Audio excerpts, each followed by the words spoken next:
Sunday school. Why should we do a Sunday school in our modern day? Well, these are just my practical reasons of why I think Sunday school is still vitally important to us in our modern day. Firstly, because Jesus loved the children. They were important to Jesus. And I think if Jesus realised the importance of children and took the time to invest into children, I think that's something we need to do. Even for someone who grew up in church my whole life, most Sundays you sit there, you've got no idea what the preacher's talking about. When they start talking about doctrines and you've got no idea. Even though I grew up in church, even though I read the Bible, I didn't understand any of that. So to have a time where children are fed food that is suitable for them is vitally important. Number two, the innocent faith of a child is what's required for salvation. We don't need to wait for them to have this incredible revelation as an adult to be saved. That wonderful innocent faith that a child has is all that's required to be saved. And so if that's all that's required, let's give them an opportunity to be saved. Let's give them an opportunity to learn the gospel and to ask Jesus into their heart. Proverbs 22:6, we know this one, train up a child in the way he should go, and when he is old, he will not depart from it. That's a wonderful reason why we should do that. Because number three, it gives us a chance to train them in the ways of God.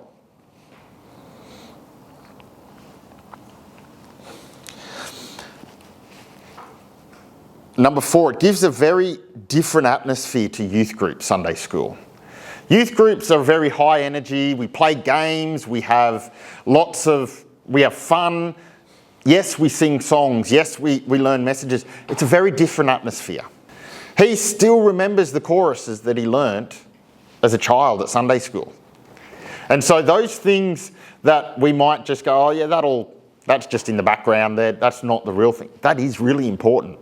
Because the doctrine and the joy that those songs have in them can be really, really helpful later on in life. And those kids that might walk away from the Lord, who knows when the Lord's going to bring those memory verses back to their memory? Who knows when they're going to hear a line that's going to trigger one of those songs, those Sunday school one-way songs in their lives. That's why I think Sunday school is still an important ministry to us and to what we do. I just want to finish with some real basic practical stuff that I think is helpful. Every church is different how they run their Sunday schools. You've got, depending on where you are, depending on your facilities, depending on how many people you've got in your church, everyone's different. So there's no right or wrong way really to do a Sunday school. But these are a few practical things that I've found have helped in our Sunday school as we've gone along. Firstly, basic setups are good.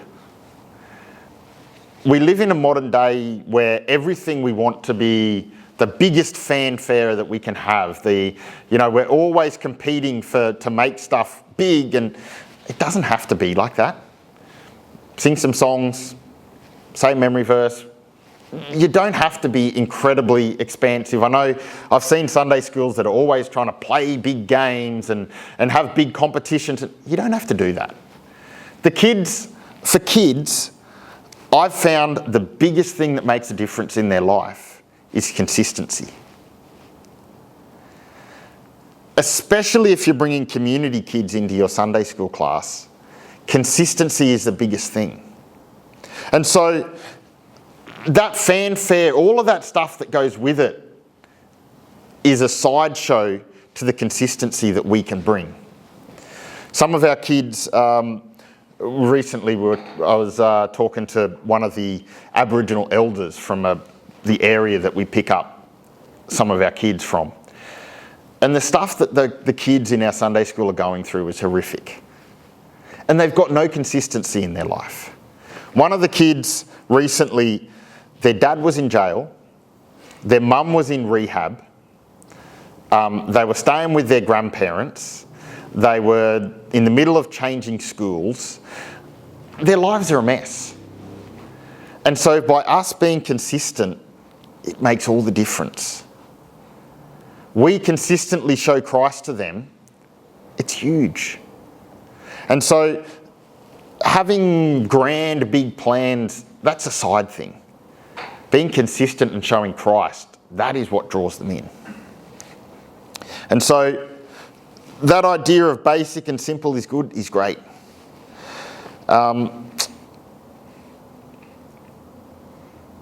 Yeah, I suppose I should go on a bit more about being consistent, because that is, to me, the most important thing that I've found.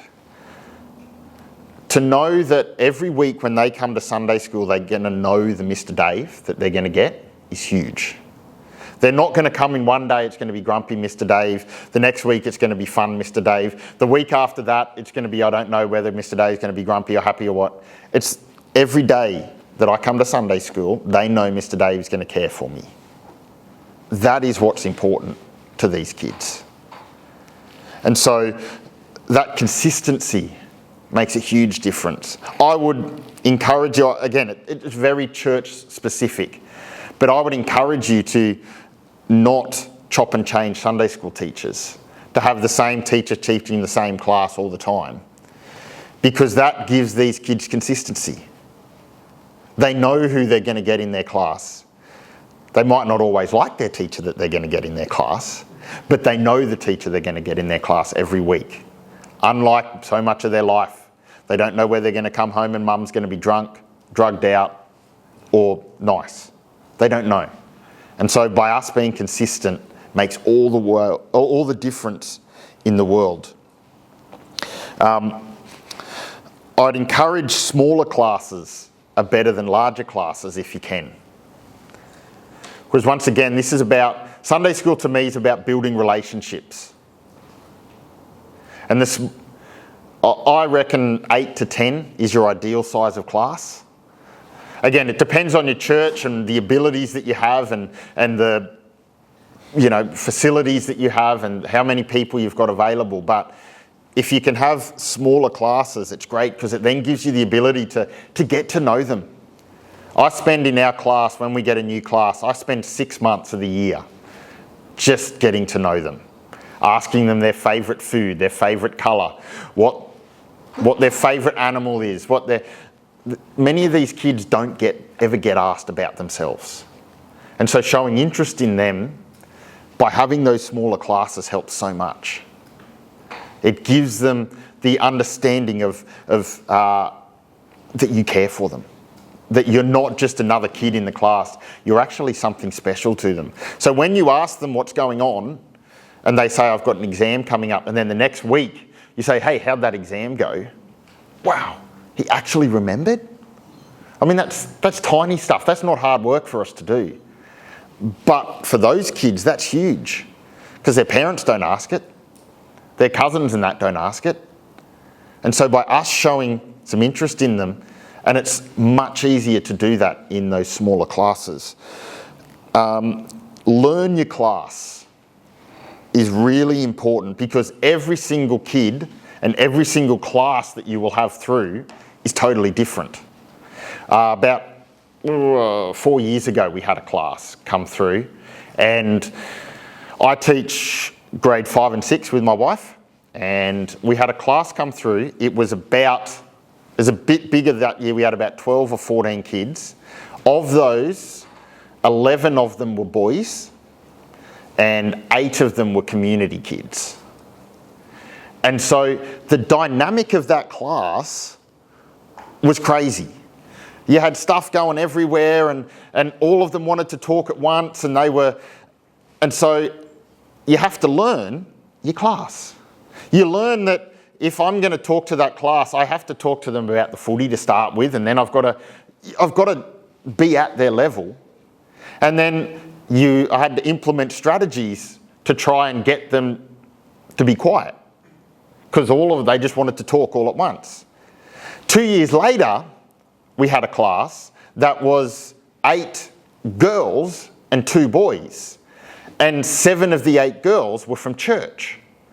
And so we spent our whole 2 years with that class trying to get them to talk. Trying to get them to open up. And so learning your class is vitally important. But also, in that same example, the way I had to do my lessons for the boys was totally different to the way I did the lessons for the girls. To get the boys' attention, I'd tell them a gross story, or I'd throw a bit of gory detail in about when David killed Goliath and there was blood everywhere and it was, oh wow. The girls don't want to hear that. They want to hear about Esther and the wonderful dresses that she was wearing. And so learning your class, you can teach the same lessons, but learning your class is vital to getting your point across. Because if I taught the same way to each class, they'd lose half of it. And so learn your class. Learn what gets them going. You'll learn very quickly what gets them going, what doesn't get them going. Some things will shut them up, some things won't. You'll learn there are triggers to get them to learn to talk. So there'll be some things that you go, okay, if we talk about this, the girls are going to start talking and then we can keep the momentum going.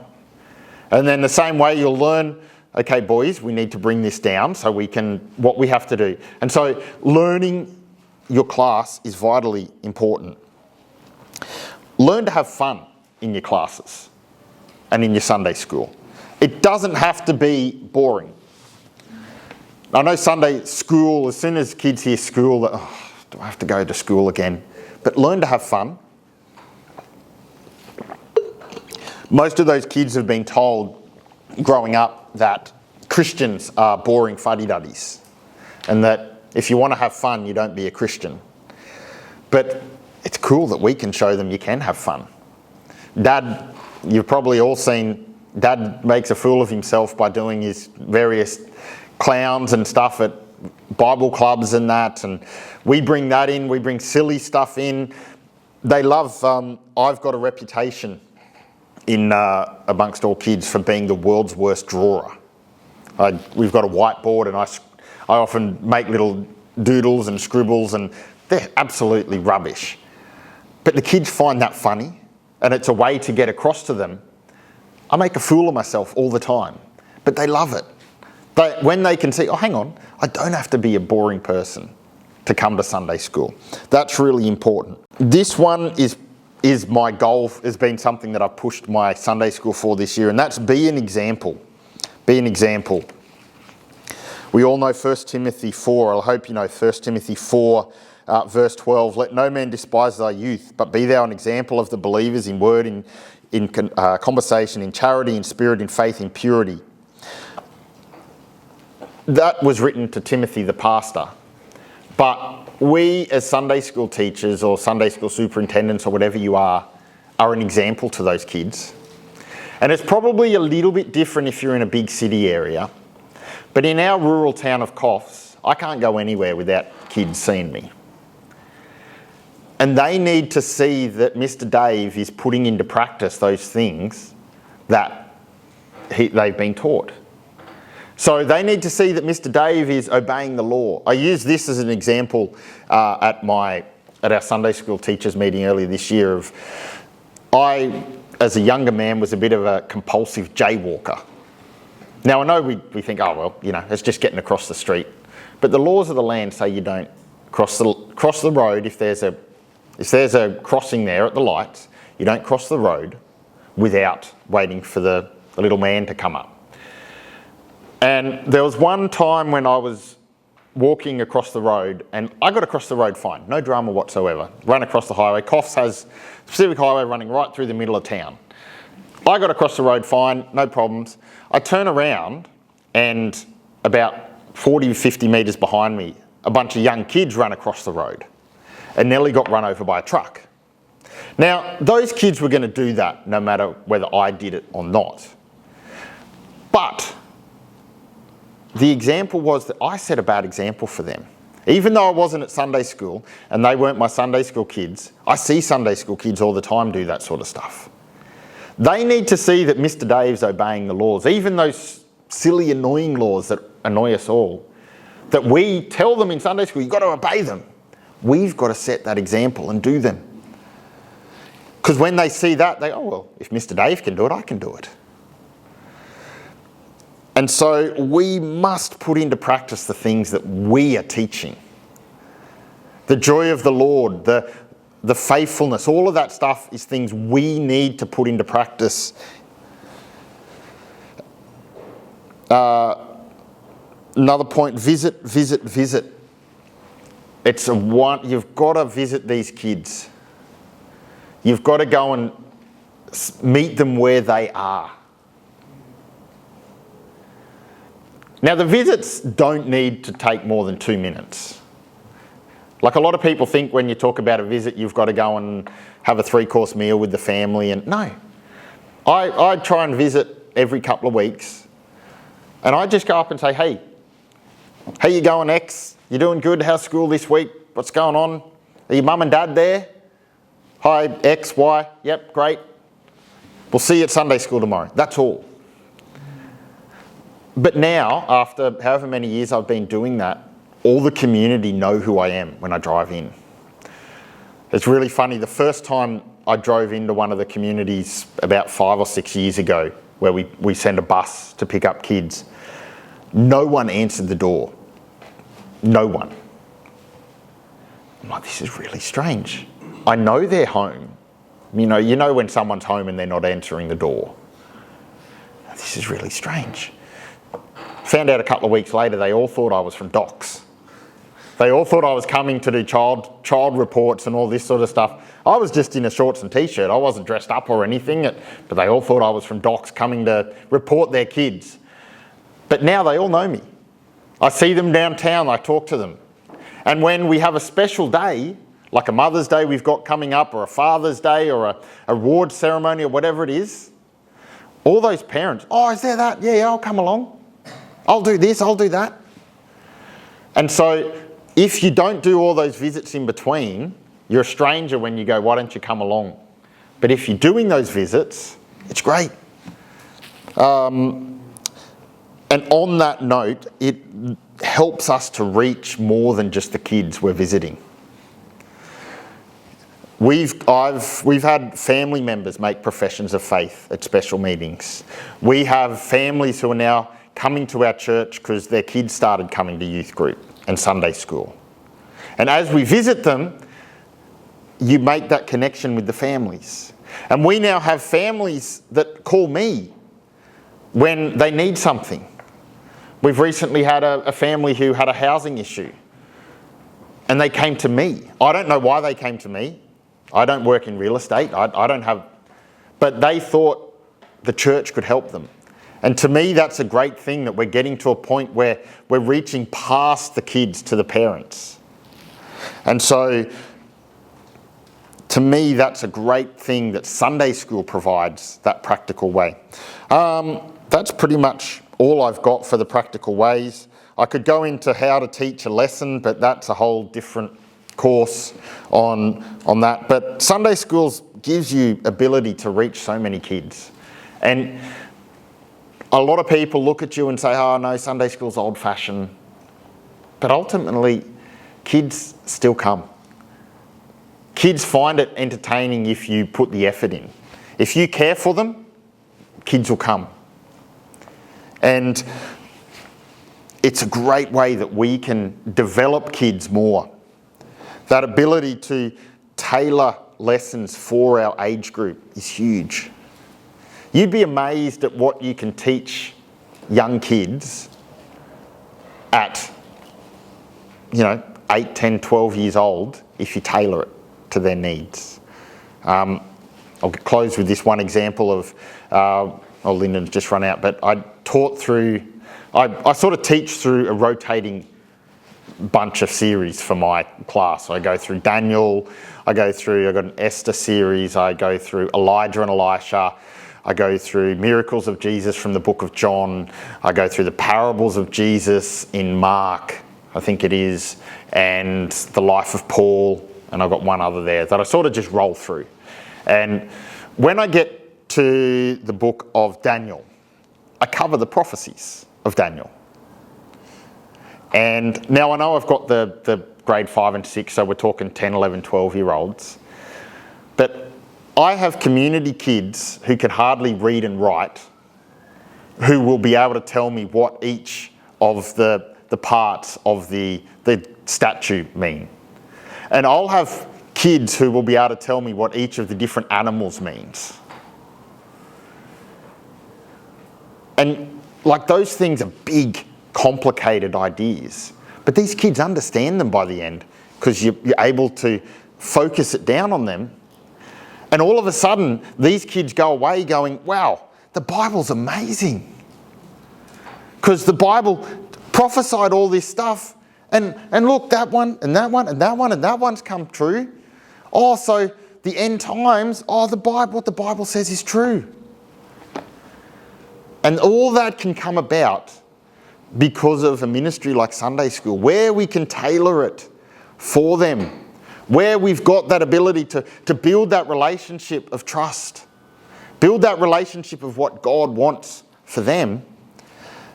And I praise the Lord that the Lord has allowed me to teach through Sunday School. And I've got lots more I'd love to say. If you've got any questions, let me know. Lord willing, that's been a little bit of a help to you. Who knows where our Sunday School is going to go? Every year it looks totally different. Every year we do Sunday School picnics, or every year they're all slightly different. But every year it's wonderful to see that the Lord's bringing new kids along. The Lord's introducing us to new families. And we're reaching out into our community in a different way to other ministries. And I pray that your church, your Sunday School, however you do it, can do that as well.